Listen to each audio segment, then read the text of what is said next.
凌晨4點半，成個河源仲未瞓醒，袁國瑩同太太林少君已經起身，為一日嘅生活忙碌。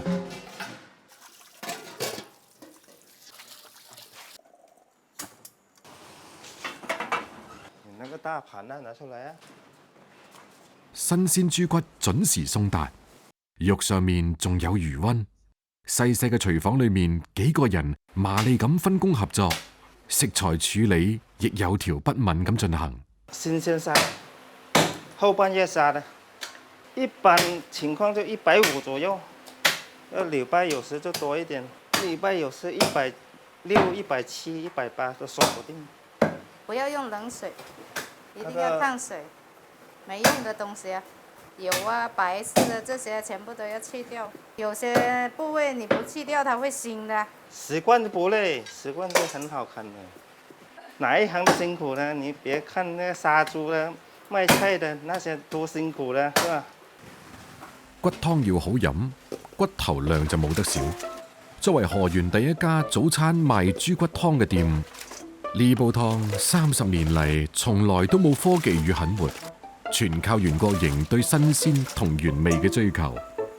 做每一件事你不用心的做不好的呀，每天成本要幾千塊錢呢。像我們自己去買骨頭來熬湯也一樣啊，凍的跟不凍的熬起來那股清甜味肯定不同的啊。我們對胃上還是要比較講究的，因為看起來比較舒服，自己也每天要吃啊，是不是？煲骨湯需要時間，袁國瑩開始處理8刀湯嘅材料。主要就是粉腸、豬粒、豬肺、豬肝、豬肉，還有冬菇。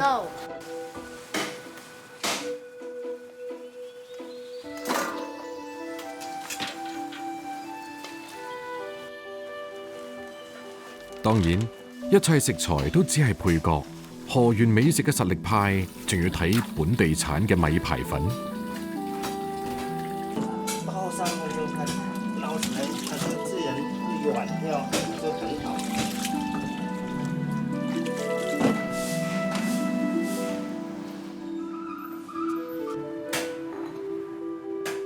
一日之計在於晨，一晨之計在於粉。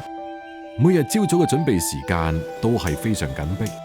兩夫婦同工人各司其職。臨近7點，一切終於準備就緒，巷仔熱鬧起身。將米粉浸入煮滾嘅骨湯裏邊，筷子撩撥，6、1、2分鐘就快速撈起。本地人習慣叫米粉做米絲，絲米粉吸附咗骨湯精華。滑嫩嘅米粉仲保留住稻香嘅細膩同溫潤，配埋鮮香嘅豬骨湯，用力吸一啖，清晨成個人都被喚醒。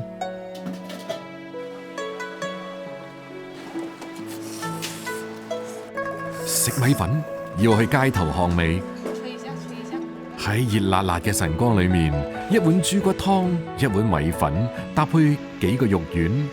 湯清味甜，豬骨軟爛，米香肉香飄滿晒成條巷仔。唔中意食湯粉都可以選擇蒸米粉。蒸米粉水分少，口感更加彈牙，再加啲青椒圈，喚醒沉睡嘅腸胃，提振拼搏生活嘅精氣神。吃了10來年了，10年如一日，剛剛好吃，天天不吃天睡不着，吃早餐必選之地。經常吃辣的，現在吃點這個感覺很舒服。以前跟他談戀愛的時候，來到店裡，感覺總是覺得他們生意很旺很忙。我幾乎都是來這裡都是要幫忙，幫了才去上班的。有時放1、2天假，客人好多有意見的。我們放假那些熟的客人都得去通知他，就是說來過好多次了，他這邊骨頭很新鮮。是啊，很新鮮。一定是吃大骨米絲，辣椒圈才是靈魂。河源人如果說吃米絲沒有辣椒圈的話，就是感覺少了點什麼。講到靈魂辣椒圈，出自袁國瑩嘅精心炒製，經常早市都未完就已經清晒。去外面桌上。加咗青椒圈，本來溫柔嘅米線即刻多咗2分潑辣野性。板，高温啊七片牛腩嚟。自插清嘢腩。河源米粉係百搭嘅，唔想食豬骨都可以選擇八道湯或者搭配牛腩。提前炆好嘅牛腩酥化到起膠，又係另一番濃香。等到全部米粉賣完，已經係12點，日復一日，兩夫婦經營嘅呢間鋪頭仔，以每日辛勞撐起全家生計。生活就好似千錢百結、頭水萬千嘅米粉，但喺佢哋手裏邊，依舊可以處理到平平順順、安安穩穩，靠自己雙手將日子精製到有滋有味。喺潮汕，食物萬千變化，形成咗灰宏宇宙，而碳水食物嘅品種之多，堪稱係呢個宇宙中嘅龐大星團。炒糕果店，豬油喳喳咁響，煎到金黃嘅糕果，搭配海鮮同芥蘭炒勻，最後仲要加多殼糖粉，碳水蛋白質雙重疊加，鹹甜夢幻組合，先至係潮式碳水美味嘅正確打開方式。深夜開喺市場裏面嘅宵夜店，令人放棄睡眠排起隊，只需要一碗新鮮出爐嘅豬肉湯粉麵。喺潮汕人心裏面，食飽食好係一等一嘅大事。湛江雷州半島依偎住廣袤嘅大陸，胸懷住蔚藍嘅大海，就好似一條騰躍南海嘅巨龍。每逢4月，半島四周青鱗魚群最豐盈，風平浪靜嘅時候，正係撒網捕魚嘅黃金時刻。晚上10點，陳小剛收到啟航嘅號令。哎呀，3更半夜出去真係唔容易。唉，又要聽晚先翻嚟啦。夠啦，到這裡啦！哎呀，嚟啦！黃飛虎係當地聲名顯赫嘅船老大，40餘載與海共舞，對漁汛嘅韻律了如指掌。凌晨5點半左右，黃飛虎再度揚帆，開啟咗新一日嘅作業。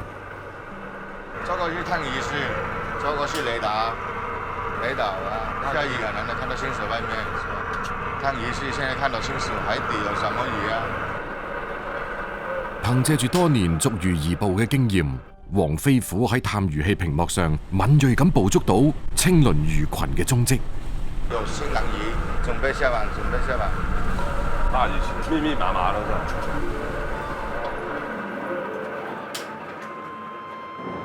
巨大嘅漁網撒入波濤，緩緩展開，就好似一個碩大嘅袋向魚群撲過去。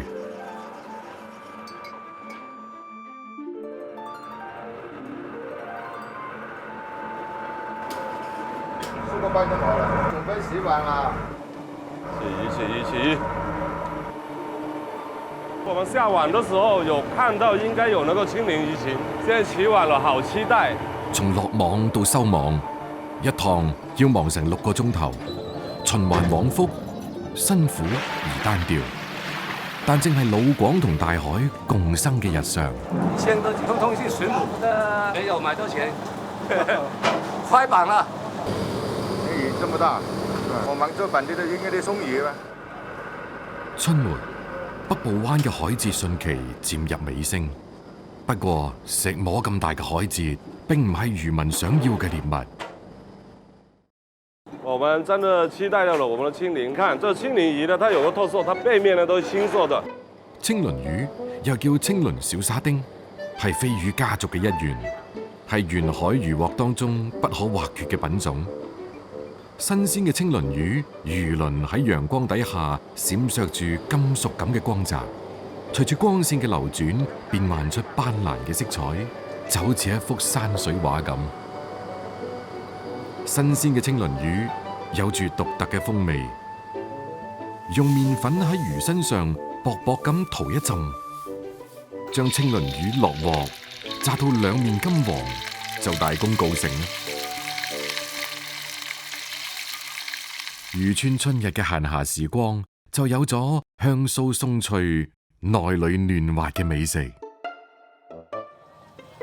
食多咗炸物容易熱氣，於是當地人將葱頭、蒜頭等輔料鋪喺底度，青鱗魚喺上面排排坐，將清水浸過魚背，細火收乾咗水，等魚鮮味一陣一陣咁飆出嚟，青鱗魚就煲好咗啦。青鱗魚喺當地最傳統嘅食法就係漁具。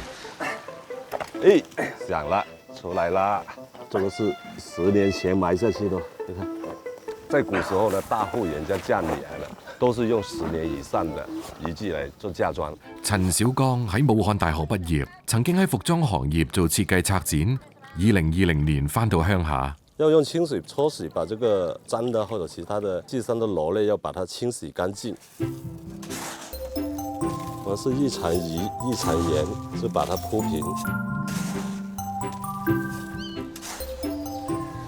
喺雷州半島，嗰啲經年累月風化嘅熔岩，轉變成咗透氣性極佳、酸黏有度嘅磚紅樣，係製作漁具不可或缺嘅天然拍檔。揭開個蓋，目之所及嘅係一層棕黑色嘅膏狀物質。我們現在看到最層呢，是漁具的魚油。魚油被揭開嘅一剎那，濃郁嘅腥臭味即刻飆出嚟，就好似當頭一棍可以打懵人。呢陣味，有人非常受用，有人避都避唔切啊！金黃金黃的，我很喜歡這個味道。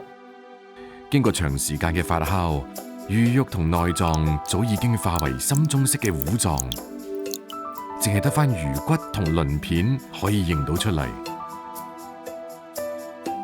漁具既可以做菜嘅配料，亦可以作為食材嘅蘸料。普通嘅白切土雞，點一啲魚具，肉香中就透到海味嘅鮮出嚟。甚至係平平無奇嘅一碗白飯，有咗漁具相送，滋味都即刻順口咗起身。漁具睇起身醜，但身價高。我們當地人叫它血滴滴，用它嚟做菜是一級棒。漁具嘅最佳拍檔係花腩，花腩切成薄片，同漁具一同投入砂煲嘅懷抱，中火慢煮。熟晒出煲嘅時候，撒一汁蒜葉，哇，香噴噴！呢個時候仲等咩？即刻嚟一碗熱辣辣嘅白飯啦！同樣家常嘅仲有漁具炒芋梗，芋梗焯水，將蒜蓉、蝦米、扇貝爆香之後，倒埋芋梗入去翻炒，最後加清水同漁具調味。煮滾之後，轉到瓦煲內慢火煮透，芋梗吸飽咗漁具嘅鹹香，咬一啖，鮮汁四濺。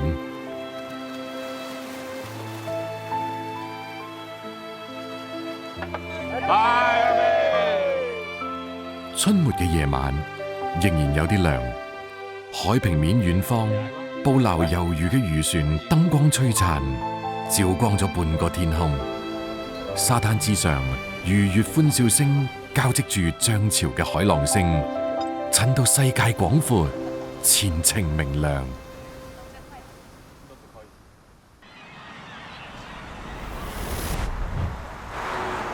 粵西嘅海岸線喺茂名港形成咗一個內灣，造就咗水東灣呢一片寬廣嘅灘塗。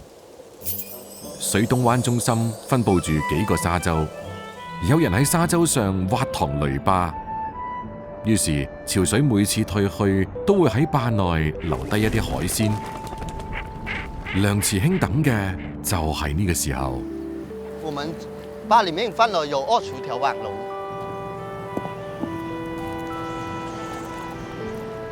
我右手是海白蝦，左手是泥蝦，小的放3個，這些丁子小魚。直接放了，走吧，回家，走媽媽。還有騰雀，哎呦，咬一口啊！哦，釣它上來的話。梁慈興，土生土長嘅資深漁民，曾經喺餐廳裏邊遞過碟，喺建築工地搬過磚。神奇嘅係，自從開咗直播，曾經比較目睹嘅人，而家係傾得講得嘅主播。短視頻啊，鍛鍊了我啊，跟人家交流啊和口才等等啊，面對生活啊都是很甜蜜蜜那種感覺吧，很樂觀咯。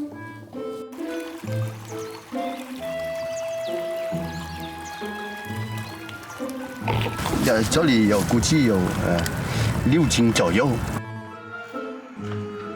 佢嘅真誠都吸引咗越嚟越多嘅粉絲。今日嚟自長沙嘅網友常玉榮就帶住細路嚟到海邊，同梁慈興一齊挖蟹。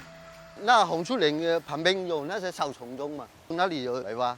那就今天青蟹多多啊！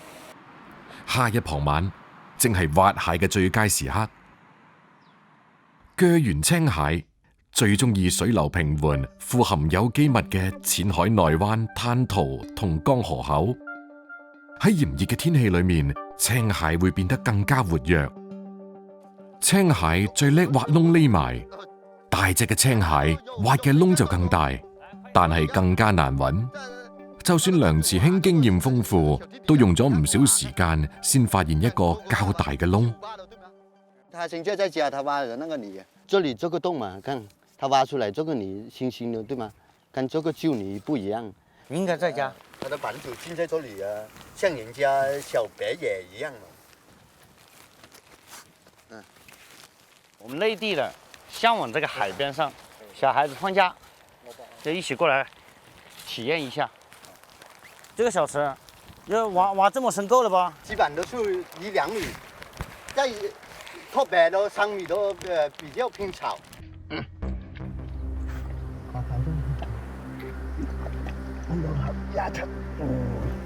用木棍看一下。挖青蟹多少有啲撞彩，窿裏面係咪真係有青蟹？未到挖開嗰一刻，邊個都唔知。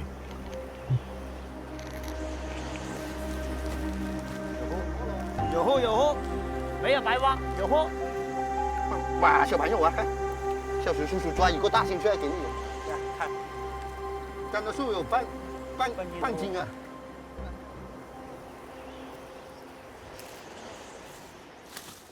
很大的洞了，我看，在這裡要動工。到後了，碰到它，慢慢哦，還不敢出來呢，在這裡卡緊。9、8都看，過年青蟹王了，比我的領的還大，有1斤左右呢。鮮蝦活蟹係深受老廣追捧嘅人氣食材。喺汕尾，鮮活蝦蟹會被做成乾醃鹹貨，其中蝦仁就最搶手。要用冰生凍幾分鐘，去殼就方便多了。蝦仁醃透冷藏之後，其中嘅微小水分處於半凝結狀態，口感軟糯有彈性，啱啱入口嗰陣係鹹味，之後一絲甘甜就會擠出嚟，好似一個細細嘅鮮味炸彈。大青蟹係海鮮裏面嘅當家花旦，當地嘅傳統做法係糖水蟹，熱鑊放油。青蟹斬件落鑊翻炒，淋啲白酒提香去腥，然後加水浸過青蟹，放埋薑絲紅糖煮滾佢。雄鷹的原產就是薑。糖水蟹酒香絲絲柳柳，甜味清清爽爽，一啲都冇想象中咁流。除咗蝦蟹，水東灣廣闊嘅灘塗上，仲有一種海鮮。係喺當地都好少見嘅珍品。看着現在有水到橋底下，等它退潮了，就抓一種魚。抓這種魚要用到冰扒。夏末每個月2次嘅大潮喺傍晚嗰陣離開，岸邊潮水啱啱退，已經有人開始喺灘塗上尋寶。潮水退盡，係時候開工啦。收后一条了，最后一条看，太小了，我们就把它放了。啊，又一条看，哦，它想跑回家看，它的尾巴一插就进去了，看，它就慢慢的跑下那个泥沙里面。体型细长的，我們當地叫做米線子。梁慈興所講嘅米線子係隱鰻中嘅一種。隱鰻好細，最粗都不過手指尾咁大，掹直之後又好似一支筷子。又有一條，它一般的在3處公分左右，基本都長不大。我挖到處5、6公分，看如果有的話，它慢慢跳出來的。佢哋中意食各種小貝類，所以喺貝殼多嘅灘塗，經常都可以發現隱鰻。這裡是那個貝殼啊或甲那養殖區，所以啊，那個米線組在這裡生活。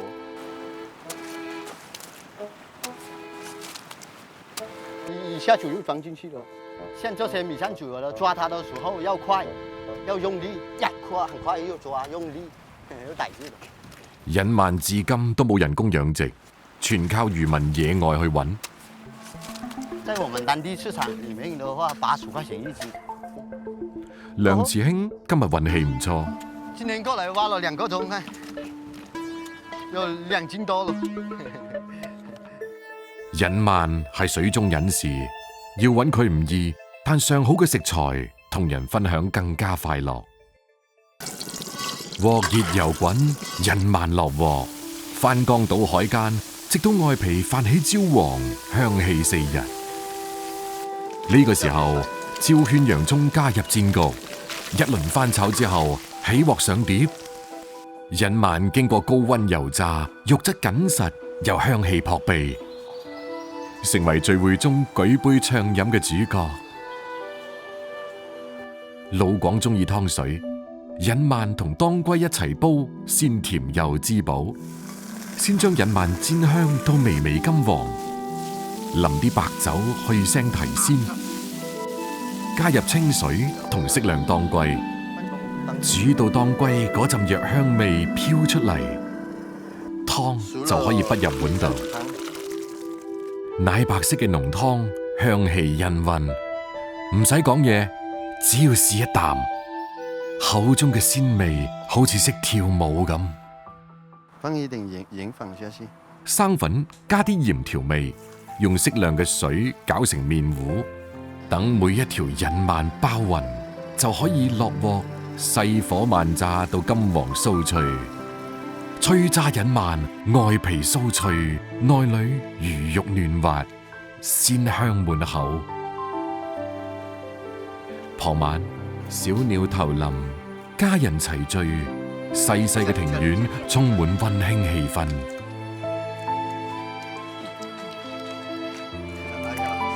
小孩說過，那個嘴巴跳笑。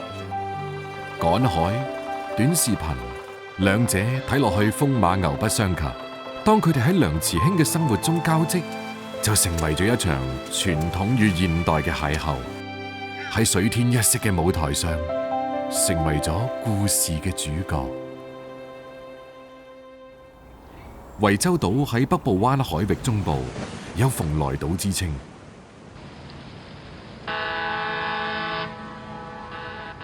每年往來穿梭嘅客輪都會帶嚟數唔清嘅旅客。招拍人呢係佢嘅名呢，即係講讓客人舒服舒適嘅地方休息啊。鄧俊友曾經喺南寧做過幾年導遊，2020年返到惠州島，潛心經營自己嘅民宿。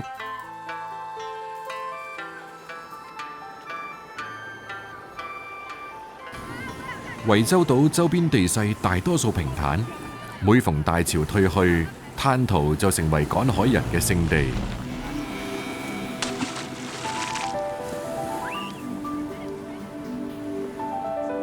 9月初秋，大潮通常喺凌晨時分退去。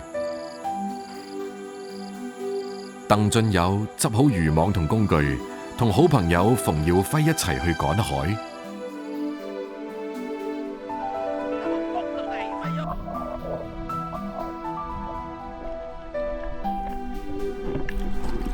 哇，涠洲岛的这个海水太清澈了啊！水下有2个好大的那个海胆啊！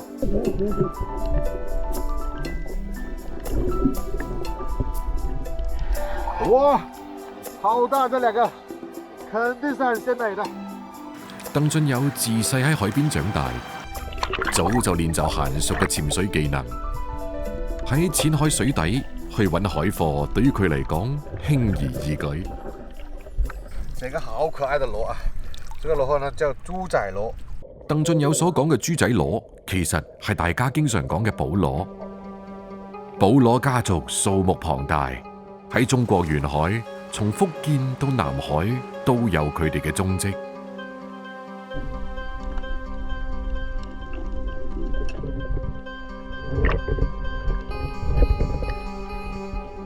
這邊區域的話呢，其實很多海螺的，特別是那個豬仔螺啊，特別多。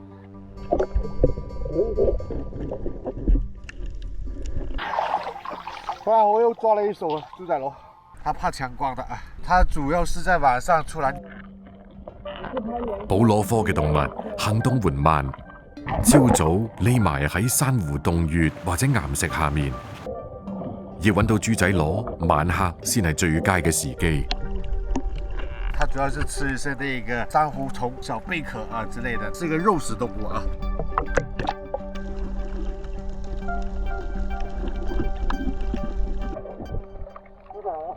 尾上來，潛下去都看到了好多，水很清澈。喺久遠嘅歷史中，海貝曾經被當作貨幣使用，其中就包括咗寶螺嘅貝殼。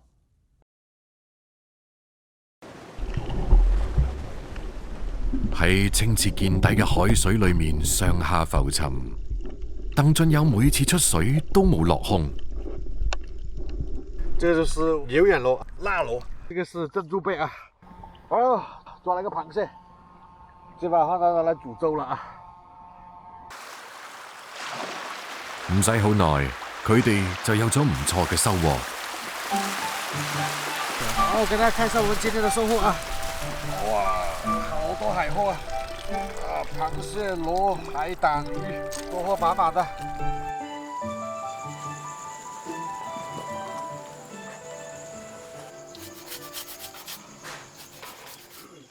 你看有些豬仔螺的話呢，它的殼啊，會長一些寄生一樣的啊，就是微生物，所以呢，我們要把它刷乾淨。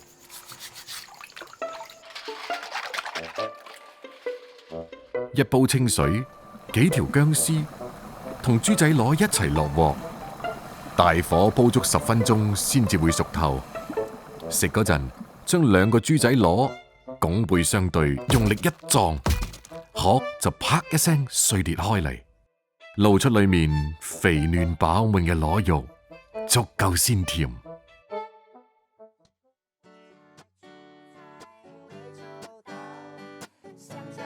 燒烤豬仔螺更加係風味十足，喺熱情四射嘅炭火烘烤底下，螺肉焦香滿溢。破殼之後撩啲螺肉出嚟，睇上去麻煩，實則樂趣無窮。那一塊肉看，豬海螺就是肉多，很嫩嫩，肉很嫩嫩。